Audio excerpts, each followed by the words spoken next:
everyone, my name is Ramesh. I'm currently pursuing Foundation in Science in SC Metropolitan University. So today we are going to talk about physics. What part of physics? Electromagnetism. We've all heard this word before, but do we know that our daily life has all these applications that we didn't realize applicates electromagnetism? So today I'm going to show and explain one of the electromagnetism. First and foremost, what is electromagnetism? Electromagnetism can also be defined as the interaction that occurs among electrically charged particles in the electromagnetic fields. On the other hand, electromagnetic forces can be divided into two, forces of attraction and forces of repulsion. Forces of attraction occurs between two differently charged ions, while force of repulsion occurs among two similarly charged ions. This would also apply to the poles on the magnets, north and south. Computed tomography, or usually known as CT scan, is a diagnostic imaging procedure that uses a combination of X-rays and computer technology to produce images of any body parts, namely bones, muscles, fats, organs, and blood vessels. To better know how electromagnetism works in CT or computed tomography, let's look at a setup transformer or a circuit of the X-ray. This is a DIY model of a circuit. Let's pretend this is the primary circuit and this is the secondary circuit, which are both solenoids or coils. So first of all, the power supply will supply electric current to the primary coil, which then the alternating current that is produced will create magnetic field. The magnetic field will interact with the secondary coil via the magnetic fields, and it will be utilized to induce electric current in the secondary coil, which then will be utilized to increase the voltage.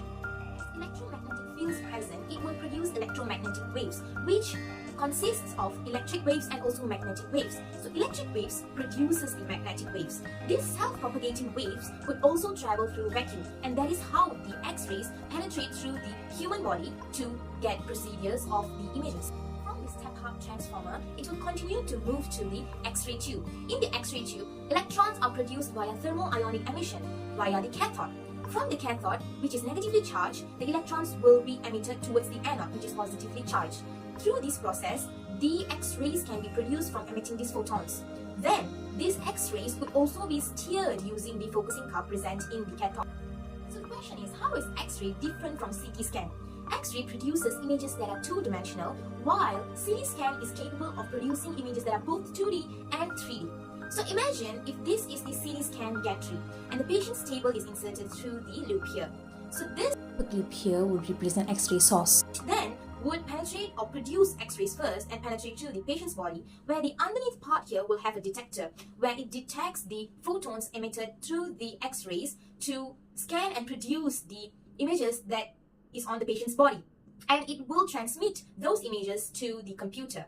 Unlike X-ray, where we can only emit the X-rays in one direction, CT scan uses a motorized X-ray source, where the X-ray source, or the gantry actually, will spin around the patient's table, like so. It will spin around, and it will produce an image of the surrounding of the patient's body, producing a better and clearer image compared to X-ray. Also, it can produce 3D images by having these 2D images stacked up together, producing a 3-dimensional scanning image.